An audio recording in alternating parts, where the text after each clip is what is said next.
Assalamualaikum warahmatullahi wabarakatuh. Selamat siang sahabat semuanya. Semoga kita semua diberikan kesehatan, diberikan keberkahan. Sahabat dokter sapi, siang kali ini saya akan membahas beberapa pertanyaan terkait dengan udema atau milk udema atau udder udema. Nah, apakah milk udema ini, apakah udder udema ini yaitu penyakit yang biasanya menghinggapi atau terkena pada sapi-sapi yang menjelang kelahiran. Sahabat semuanya, bahwa milk udema ini biasanya menciri seperti ini sahabatnya. Jadi sapi menjelang kelahiran, pada darah yang baru mau beranak pertama atau pada indukan yang sudah beberapa kali beranak, ini terlihat adanya udema. Nah, terjadi pembesaran di daerah ventral di bawah, di depan dari ambing, itu seperti ini, kemudian membesar seakan-akan terisi cairan. Nah, ini namanya milk udema. Nah, apa saja penyebabnya, apa saja penanganannya, kita ikuti sahabat semuanya penjelasan saya.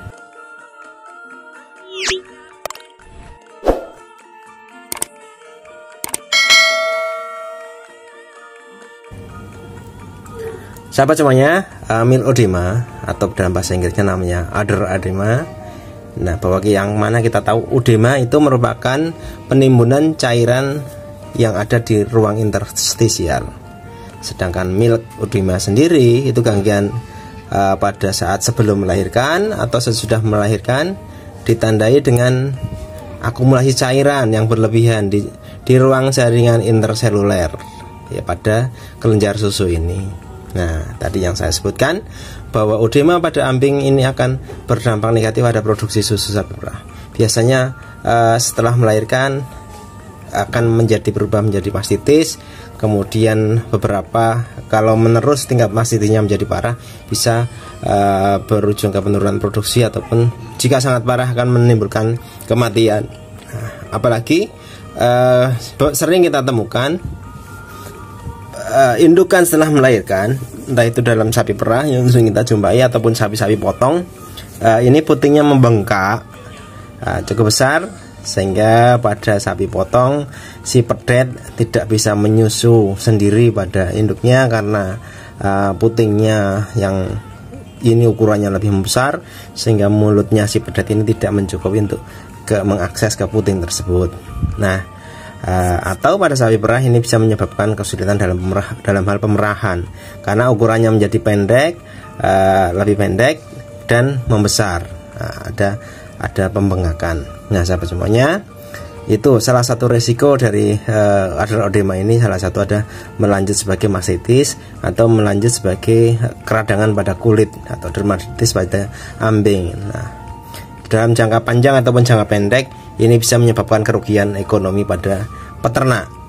Nah, sahabat semuanya, ada dua jenis milk udema yang sifatnya bisa umum atau lokal. Umum, udema ini bisa bersifat umum apabila terjadi gangguan distribusi nutrisi ataupun cairan tubuh ataupun oksigen yang ini di bawah darah ke seluruh tubuh. Ini terjadi gangguan distribusi darah ke seluruh tubuh. Ini isinya nutrisi, cairan ataupun oksigen terganggu distribusinya untuk kebutuhan sel dan jaringan. Nah, sehingga bisa terjadi udem di seluruh tubuh, di perut, di bahu, atau di yang lokasinya biasanya lebih rendah kan, seperti itu, atau di ambing. Nah, ada yang udema lokal, contohnya adalah disebabkan karena vena statis. Nah, distribusinya statis, ini tidak terlalu lancar peredaran darahnya, sehingga aliran darah menjadi menurun, menyebabkan tekanan kapiler meningkat dan terganggunya drainase sistem limpatik. Nah, contoh untuk yang udema lokal ini adalah brisket disease, yaitu ada timbunan cairan udema yang ada di brisket, yaitu di bagian depan. Nah, disitulah menyebabkan salah satu terganggunya suplai darah. Nah, sahabat semuanya, ini contohnya terjadi di brisket. Nah, kita sering temukan adanya udema di bagian depan seperti ini, ada di brisket. Ini salah satu udema yang sifatnya lokal. Nah, kita sering temukan. Nah, kalau untuk milk edema biasanya ada di daerah abdomen, di daerah perut, di depan daripada si kelenjar susu. Nah, sahabat semuanya, ini gambar berikutnya. Saya mendapatkan gambar ini bagus banget. Jadi ini pure dari gambaran asli milk edema. Kita lihat di sini terjadi pembesaran yang isinya cairan edema. Kemudian kalau kita lihat ini adalah status sapi-sapi ke dalam status tray kering, masa kering ya, masa kering menunggu kelahiran. Nah, masa kering sendiri kita bagi menjadi 3 minggu dalam 2 bulan tersebut. Masa kering, jadi sapi setelah dikeringkan 7 bulan, bunting 7 bulan dikeringkan, kemudian 2 bulan. Nah, 2 bulan ini terdiri dari 8 atau 9 minggu masing-masing. Tahap pertama, kedua, ketiga, yaitu 3 minggu pertama, 3 minggu kedua, dan 3 minggu terakhir. Nah, ini terjadi pada sapi-sapi yang pada masa dry, masa kering di 3 minggu terakhir. Nah, lebih banyak lagi kejadiannya adalah di 1 minggu terakhir, yang bahasa populernya disebut dengan masa close up. Nah, kita lihat ini terisi oleh cairan edema, sementara kita lihat juga ambingnya terlihat membesar, terlihat agak ada pembengkakan, dan di putingnya juga terjadi pembesaran. Ini adalah milk edema. Nah, pada beberapa penelitian, salah satunya Morrison dan kawan-kawannya tahun 2018 meneliti 912 ekor. Nah, kejadiannya pada populasi 912 ekor ini yang tidak terjadi milk edema 30%. Nah, sekitar 303 atau 304 ekor tidak terjadi milk edema. Nah, yang terjadi edema sebelum partus pada masa close up tadi, seminggu sebelum melahirkan, ada 12%. Nah, kemudian yang terjadi parsial setelah melahirkan pada masa laktasi awal ini adalah 11%. Nah, setelah melahirkan seminggu, yang masa kritisnya ini adalah 11%. Tetapi yang kejadian milk edemanya pada sebelum dan sesudah melahirkan, ini kedua-duanya jadi melanjut. Sebelum milk edema terjadi dan setelah milk edema setelah melahirkan juga terjadi milk edema. Jadi, sebelum melahirkan sudah terjadi milk edema, setelah melahirkan melanjut juga milk edemanya tersebut adalah 48%. Ini cukup banyak. Nah, ini sangat berpengaruh di produksi susu. Dalam penelitiannya, yang tidak mengalami milk edema ini 45 liter per hari. Yang terjadi sebelum melahirkan 39,9 liter. Yang terjadi setelah melahirkan 42 liter. Yang terjadi sebelum dan sesudah melahirkan produksi susunya 41 liter. Nah, ini nyata-nyata bahwa milk edema ini menurunkan produksi susu dan jangka panjangnya bisa menyebabkan kerugian peternak. Nah, milk edema atau edema ini akan biasanya melanjut sebagai mastitis klinis kalau tidak segera ditangani. Yaitu kejadiannya kalau setelah melahirkan, ya paling tinggi paling banyak sampai sekitar 2 minggu setelah melahirkan. Nah, sahabat semuanya, ada beberapa peneliti yang sudah menilai beberapa skornya. Ada tingkat keparahannya, ada 1 sampai 5 kan, seperti kita lihat di tingkat derajat keparahannya dan derajat pembengkakan yang pada ambing atau pada puting. 1 sampai 5, 1 yang ringan, 2 sampai 3 sedang, kemudian 4 cukup berat, yang 5 berat, yang seperti itu.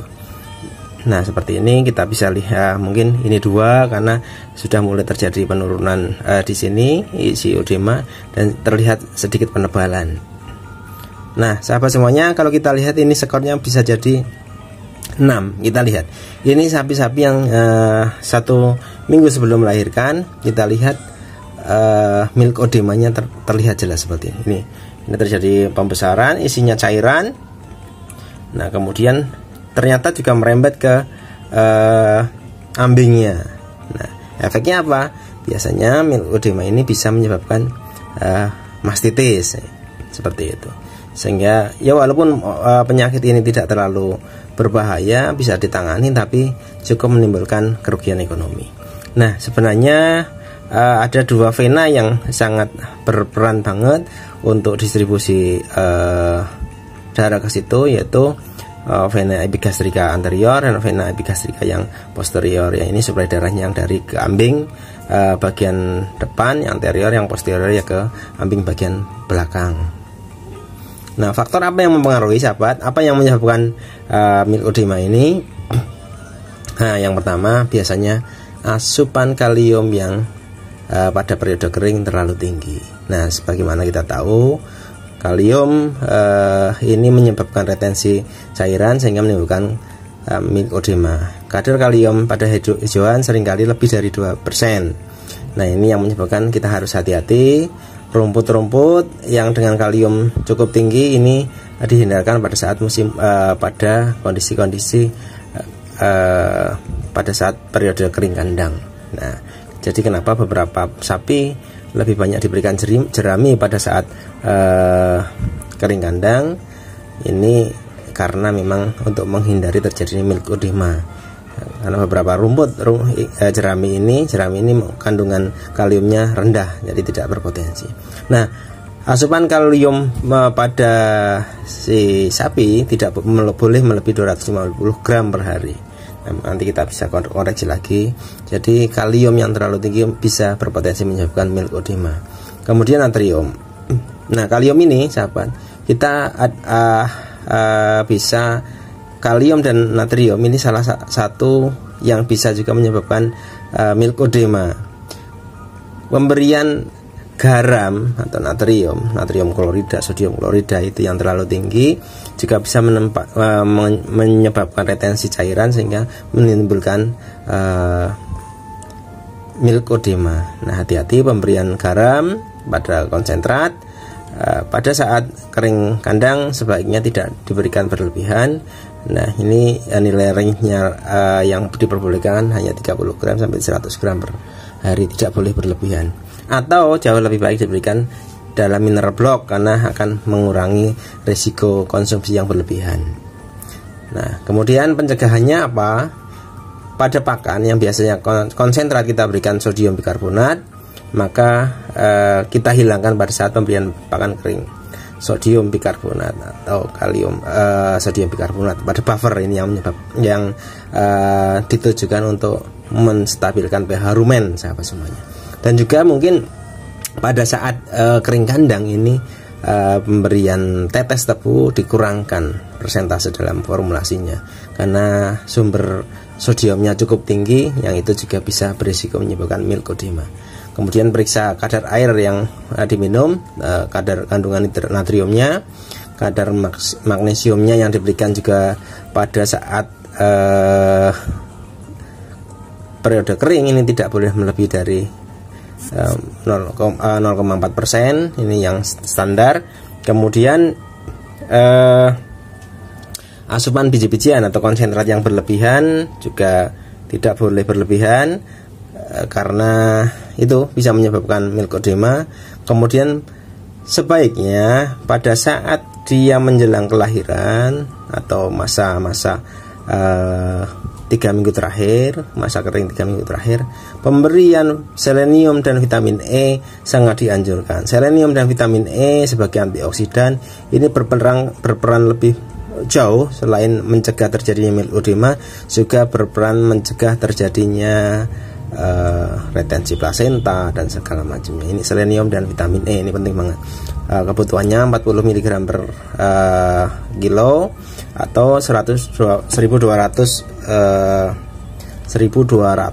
internasional unit per hari per ekor. Ini sahabat membantu mencegah terjadinya milk edema. Nah, sahabat semuanya, kita ingat lagi, jangan menggunakan buffer, sodium bikarbonat, kurangi penggunaan molasis, periksa kadar natrium pada air minum, kemudian berikan pakan dengan 0,4% magnesium, konsentratnya jangan berlebihan, kemudian pemberian vitamin E dan selenium dapat mencegah terjadinya milk edema.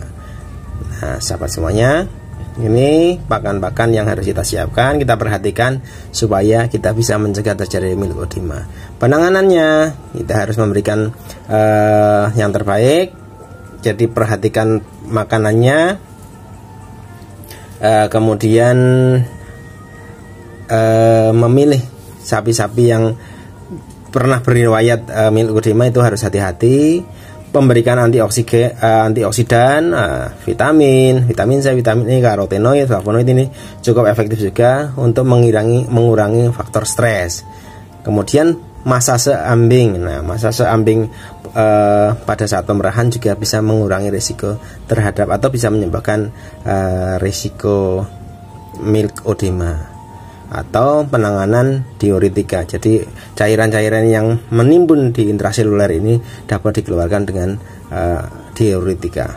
Nah, sahabat semuanya, ini contoh pada saat kondisi dia milkodema harus benar-benar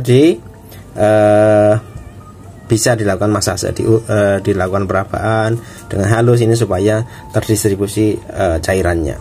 Nah, sahabat semuanya, mudah-mudahan itu bermanfaat. Milkodema jangan khawatir, jangan takut. Ini bisa kita sembuhkan, kita bisa cegah, dan kasusnya bisa kita turunkan. Hati-hati pada saat darah menjelang melahirkan yang pertama, kemudian pada saat 1 minggu sebelum melahirkan ataupun setelah melahirkan. Nah, sahabat semuanya, hati-hati beberapa hal yang tadi saya sampaikan untuk bisa menjadi catatan kita semuanya. Terima kasih atas waktunya. Mudah-mudahan lain waktu bisa kita membahas topik yang lain. Jangan lupa subscribe yang belum subscribe dan share, mudah-mudahan bermanfaat bagi kita semua. Sekian, assalamualaikum warahmatullahi wabarakatuh.